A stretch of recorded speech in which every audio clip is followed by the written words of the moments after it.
നമ്മളെ കോമിക്കില് ബ്ലാക്ക് പാന്തറും മഫിസ്റ്റയും തമ്മിൽ ഒരു ഭയങ്കരമായിട്ടുള്ള ഫൈറ്റ് നടന്നിട്ടുണ്ട്.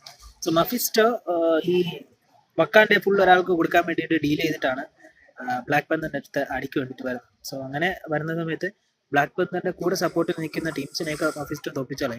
ഫൈനലി ബ്ലാക്ക് പാന്തറിന് ദേഷ്യം വന്നിട്ട് മഫിസ്റ്റോയെ അടിച്ച് ഒറ്റ അടിയിൽ നോക്കൗട്ട് ആക്കിയിട്ട് പുള്ളിക്കാരൻ്റെ ഹൃദയം എടുക്കുക.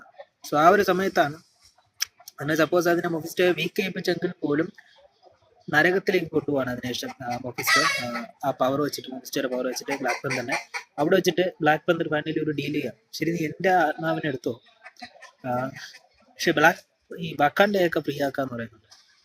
അപ്പോൾ ഓക്കെ, മഫിസ്റ്റോയും ചെയ്യുന്നുണ്ട്. ഫൈനലി പിന്നെയാണ് മനസ്സിലാവുന്നത് ബ്ലാക്ക് പന്തറിന്റെ സോളിനെ എടുക്കാൻ പറ്റില്ല. കാരണം ഇതുവരേക്കും വന്ന ബ്ലാക്ക് പന്തേഴ്സിന്റെ സോളൊക്കെയാണ് ഇപ്പോൾ കറന്റ് നമ്മുടെ ബ്ലാക്ക് പന്തറിലുള്ളത്. ഫൈനലി മഫിസ്റ്റോ ഡീൽ അക്സെപ്റ്റ് ചെയ്യാൻ പറ്റാതെ വക്കാൻഡെ വിട്ടിട്ട് പോവാണ്. സോ വളരെ ക്രേസി ആയിട്ടുള്ള സ്റ്റോറിയാണ് അത്. മേ ബി ബ്ലാക്ക് പന്തർ വാസ് മഫിസ്റ്റോ എന്ന് വെച്ചാൽ ലൈവ് ആക്ഷനിൽ വന്നു കഴിഞ്ഞാൽ വേറെ ലെവലാണ്, എൻ്റെ ഒപ്പീനിയനാണ്.